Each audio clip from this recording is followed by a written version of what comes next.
Hello. In this particular video, I am going to show you two more modules, and then we'll go ahead and I'm still in the process of making the next lab, which is in the form of a quiz. But before we do that lab, it is very important that we understand the concepts that we need to understand regarding mostly revolving around a weight. Excuse me.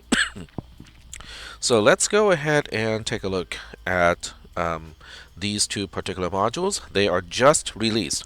So if you have not read it, that's okay, because you would not have been able to read it prior to this moment. So we're gonna take a look at the first one, which is enabling async express plus node. And here is the note. Alright, so I actually wrote it a few days ago, but I have been kind of refining it and doing other things. And what we're going to do in this particular module is to figure out how to use async handlers when we are using Express, because natively you cannot. Natively you can only use normal handlers when you're using Express, but it will be kind of handy to be able to use async handlers, because then we can use a wait within those handlers. Alright, so let's go ahead and take a look at the sample base script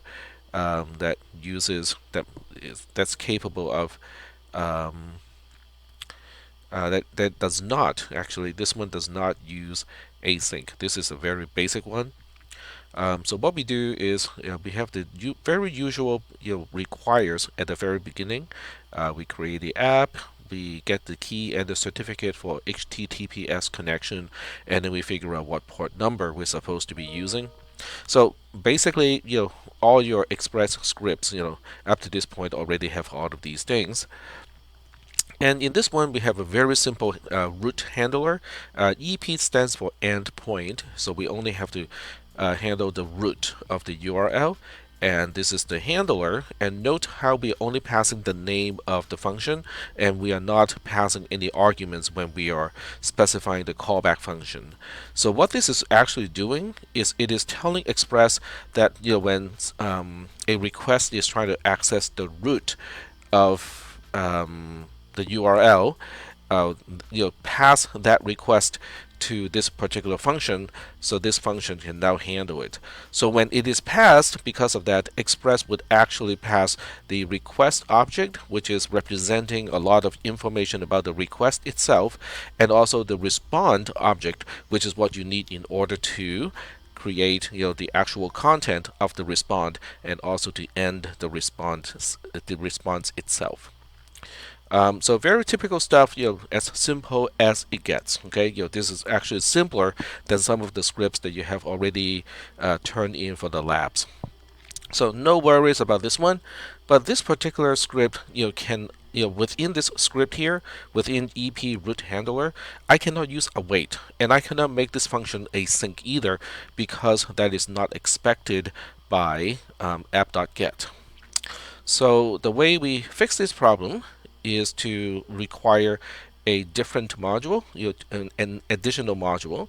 So this line here is new. So if you want to change your existing code so that you can handle a async handler, you have to add this line first. So we are going to have a require quote express dash async dash handler quote here, and we are creating a new constant which has the name of async handler.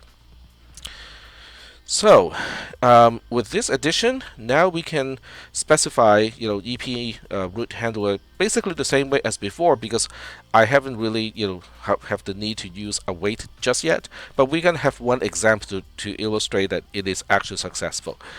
And the way we specify app.add is now we have to encapsulate the name of the endpoint handler with async handler itself. So async handler as a function is going to change EP root handler, which is actually an async function, into a non-async function, so that app.get can handle it. All right, so the program still works exactly the same as before because we don't have any await here, so there's no telling whether this works or not. So now we're moving on to the next section. So in the next section, we're going to test it to see whether it works or not. So the only difference in this case is I define the async function, which is the delay function that we have been using when we talked about async and await. In this case, I use anonymous functions to kind of simplify the definition of delay. But logically speaking, it is basically the same as before. It is no different compared to what it used to be. It's just that it looks a little bit different. It looks a little more concise because we are using anonymous functions. So and also we're using the abbreviated way to create a function. Basically, this symbol here, is telling us that we are defining a function where these are the parameters and this is the body of the function. So don't worry, okay, because you're not required to write your own anonymous functions and pass it along as an argument within the specification of a callback function. Nope, no, no, no. You don't have to do this, okay? I'm doing it because I need the delay function here. It still serves exactly the same purpose as the delay function from the other sample programs that we have talked about. It just looks a little different. That's all. So this time, when we specify the endpoint root handler, we are doing something a little bit different. Okay, so we are calling delay and we are passing 3000. So the effect of await delay 3000 is it's going to delay by 3 seconds because the 3000 it's measured in milliseconds. So 1 unit is 1 millisecond, and 1 milli is 1,000th of something. So 1 millisecond is 1,000th of a second. So 3,000 of those things is going to make up 3 seconds. So that's it. Okay, I just put a delay here before I actually write the content and then end the response. So when I run this code here, the program, the script, is going to delay by 3 seconds before actually responding to the browser. And as a result, the message that I'm printing in this case is not just hello world. I just print, got you sweating, because, the end user may think, oh, the server is down because it's not responding. Nope, I'm just waiting 3 seconds before I respond. So this is a demonstration of how we can use await within an endpoint handler and then have the endpoint handler to be specified as a handler for get. The most important part is you have to encapsulate it using async handler, and async handler is initialized as a constant all the way up here when we require the node module called express-async-handler. So that's pretty much the end of this module. I mean, you're encouraged to read the entire thing, jot down your notes, ask questions, in Discord and so on. But that's basically the main point of this particular module. So we're going to move on to the next one. The next one is going to be a little bit more interesting. So it's this one over here. So let's go ahead and open it in a new tab, and then we'll go to the notes here. So this one is explaining how to use MySQL-await, which is the name of the node module, in order to access MariaDB, in order to access the database that you have just created using the previous lab. Alright, so the first one is to ask why are we using MySQL await instead of just MySQL? Because there is a node module called MySQL. It provides synchronous methods. In other words, if your script is waiting for a database operation, it's busy waiting. In other words, it cannot do anything else while it is doing this. Now that method is well suited for an approach where you have one thread, or basically one waiter per customer. But that's a wasteful approach, and when we're using Express, we're trying to be lean and mean. And if you want to be lean and mean, you kind of have to use await to basically tell express and node that, okay, what I'm trying to do here is going to take a while. So why don't you do something else, somewhere else? But await is nice because it doesn't continue the execution of the code right after the await until whatever operation is done. Then it will get past the await, and then it will continue execution. So using this module, MySQL-await allows us to use await when we specify database operations. And that really makes things a whole lot easier to read and a whole lot easier to understand, because I have used MySQL by itself, without the await, and use promises and callback functions, and I will tell you, the code looks really, really ugly, and it becomes very difficult to debug as well. This is going to help us in the long run. So, if you want to use MySQL-await, the first thing you need to do is to set up a credential JSON file. JSON, J-S-O-N, stands for JavaScript Object Notation, and we're going to use it to store our credential.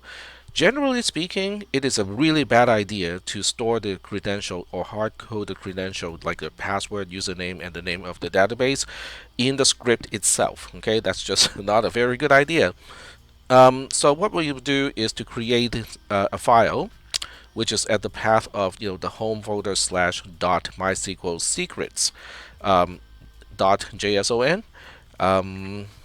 And we want to create this in the home folder instead of the express or the express.debug subfolder, because this credential is common to both the production and also the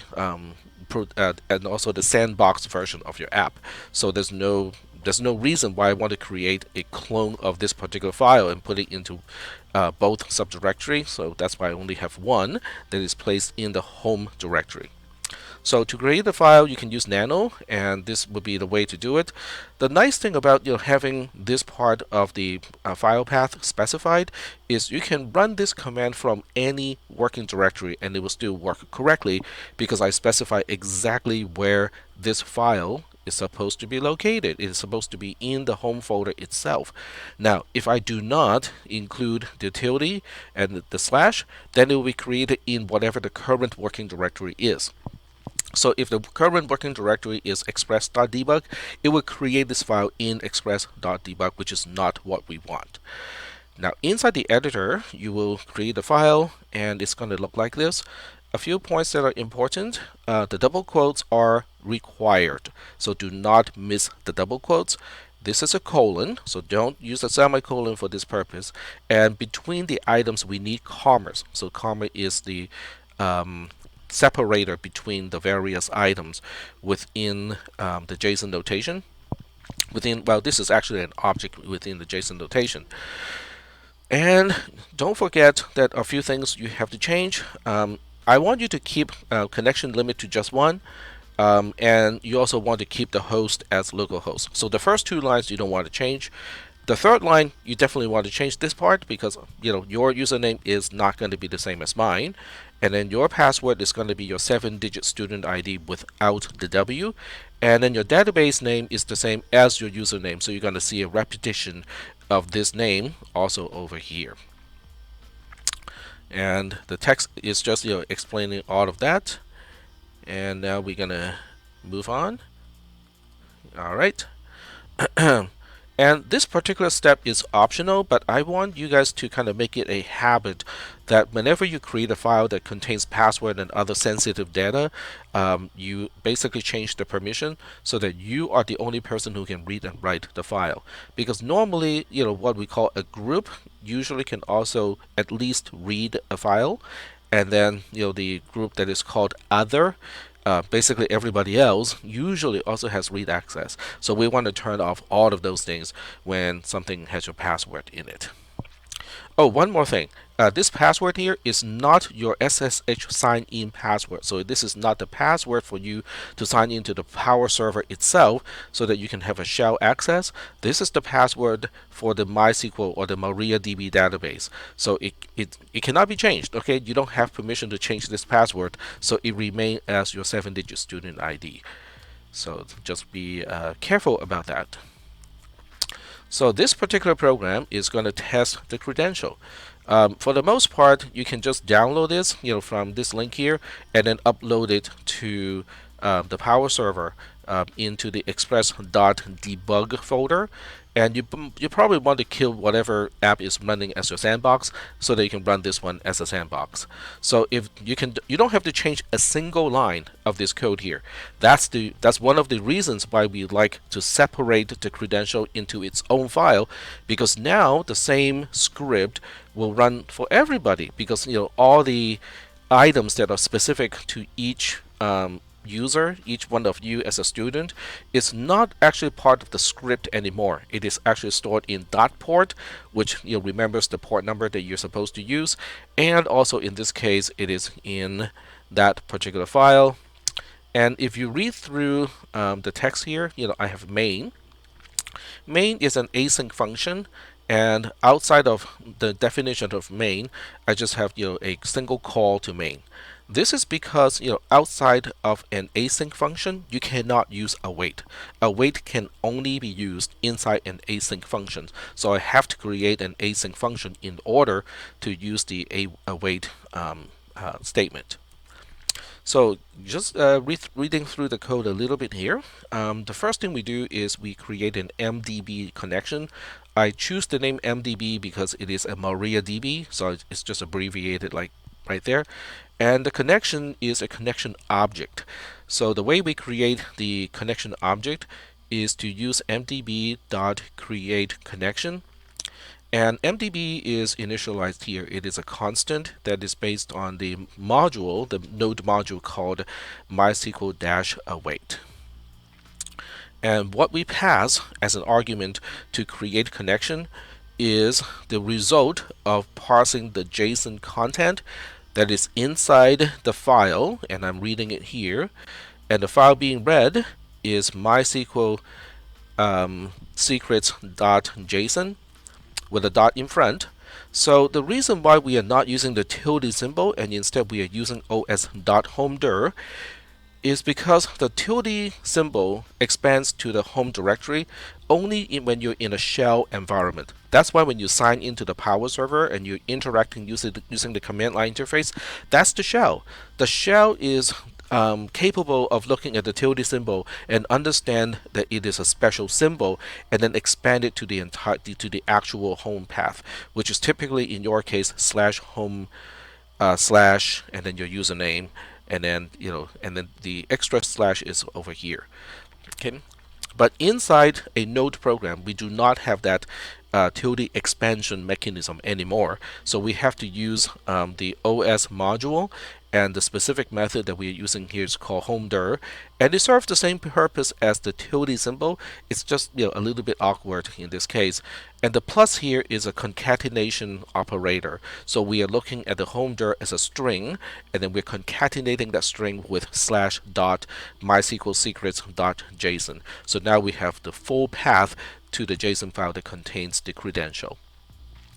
This is the second argument that we are passing to read file sync.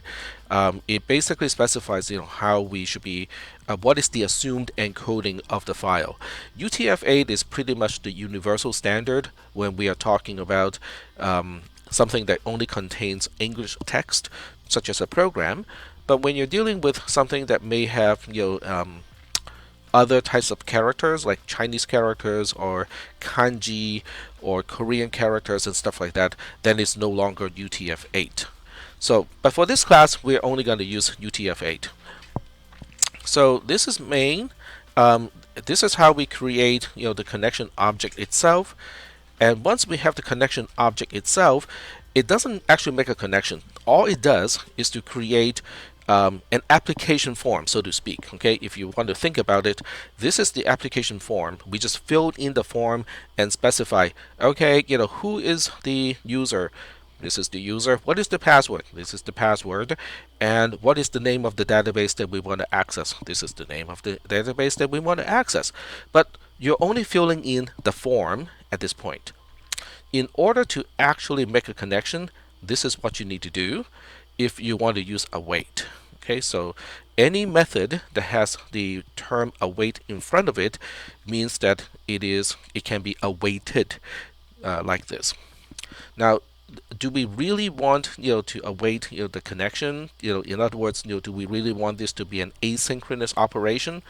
Generally speaking, no, but we want to test it. Okay, this is just a test program to make sure that everything works. So we're just testing it. Once we get past this particular await, it means the connection is done. So at that point, we'll just print, using the console log, to print connected on at the console. And at this point, because the connection is actually made, we actually have access to the database that we earlier specified by reading the credential file.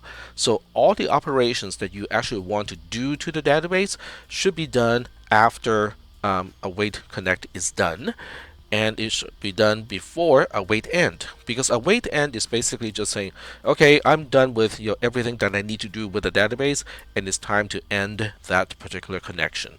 So after that, I just have another log file, another console log here to indicate that the database connection is now disconnected, and then we stop here, and that will conclude the execution of main.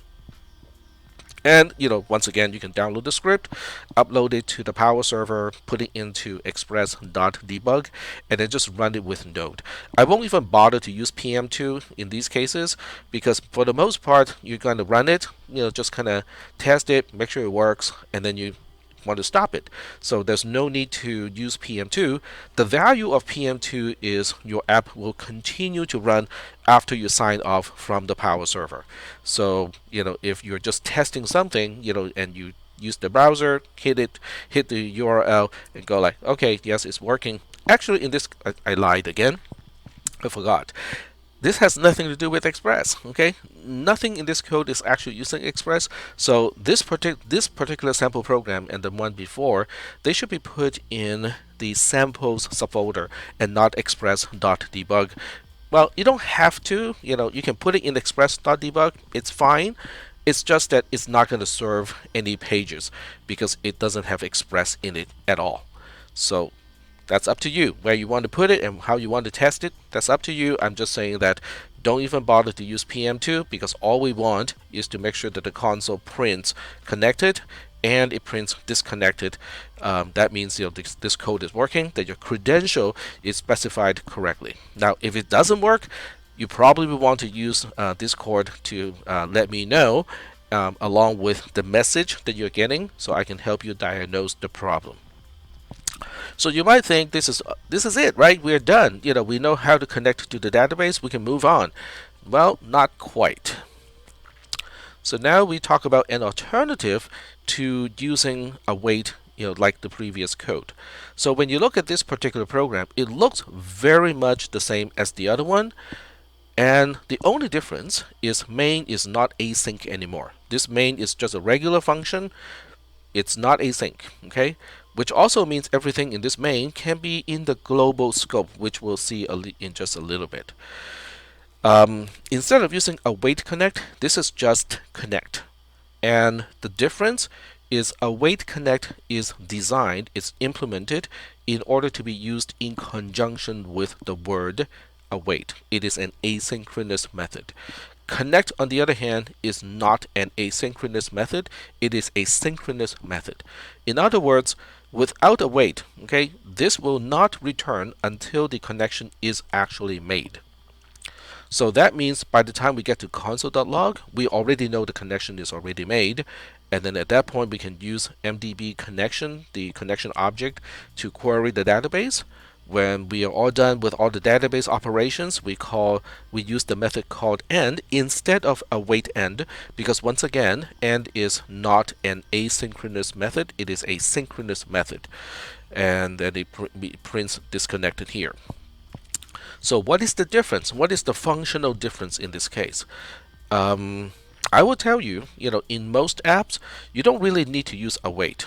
When you are initializing a connection and also when you are exiting the program and you go like, okay, I'm done with everything, I'm just cleaning up here. That's because it is very unlikely that you have a whole bunch of other operations that you have to perform at the same time. And so the value of an asynchronous method and using await is pretty much gone, because it's not like you have many other tasks to perform, so you might as well just kind of wait for the operation to be done in order to continue to the next line, and that makes the program simpler.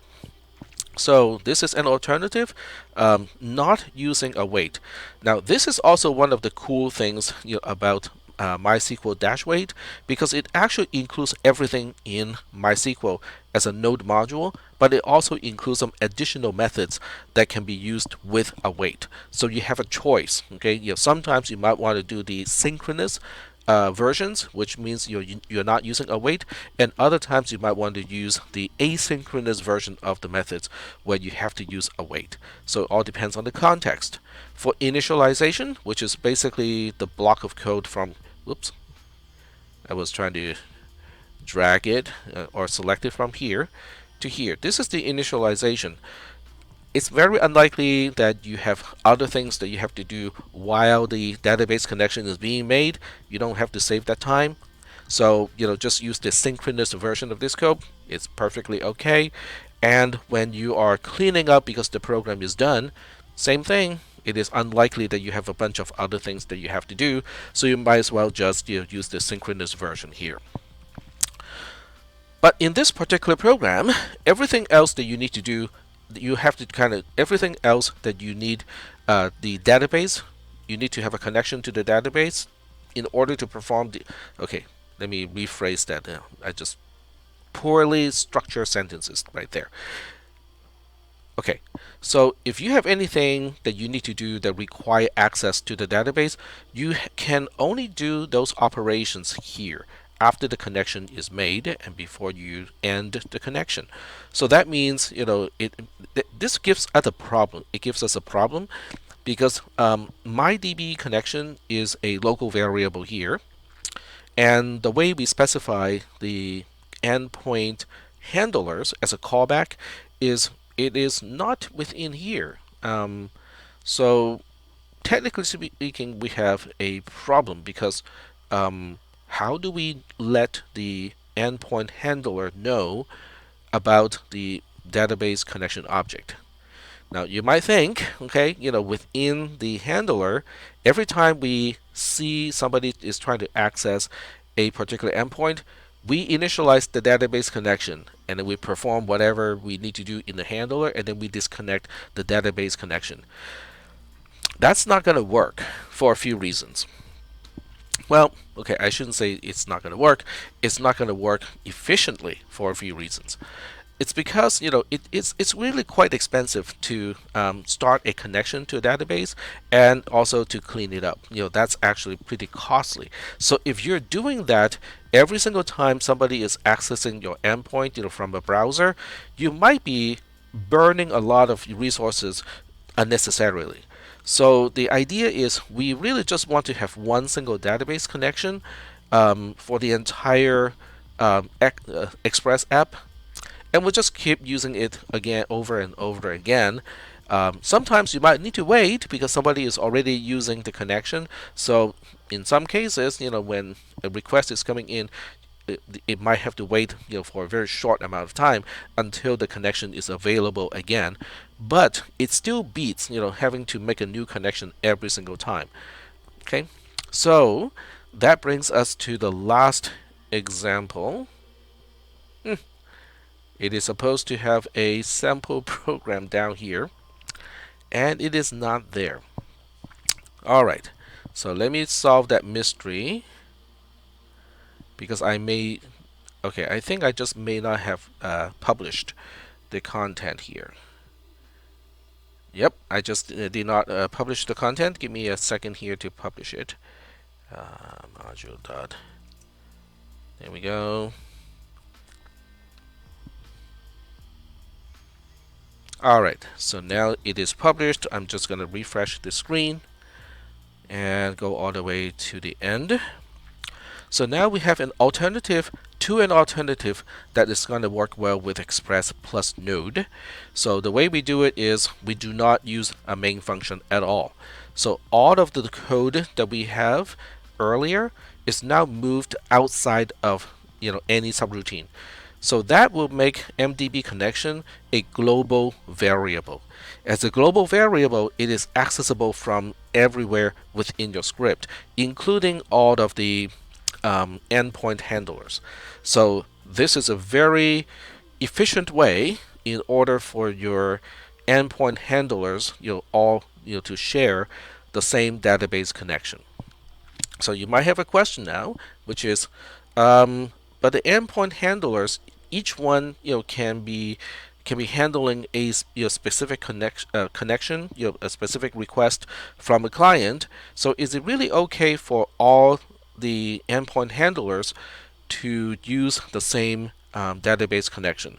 The answer to that question is yes. It is going to be perfectly fine because all the methods, including the asynchronous methods of a connection to MariaDB, all of those are designed so that if you have two instances where you need to use the connection, it will coordinate. Okay, it will finish the first one before the second one can proceed. So you don't have to worry about the connection being trashed when one connection is already made and then another request comes in.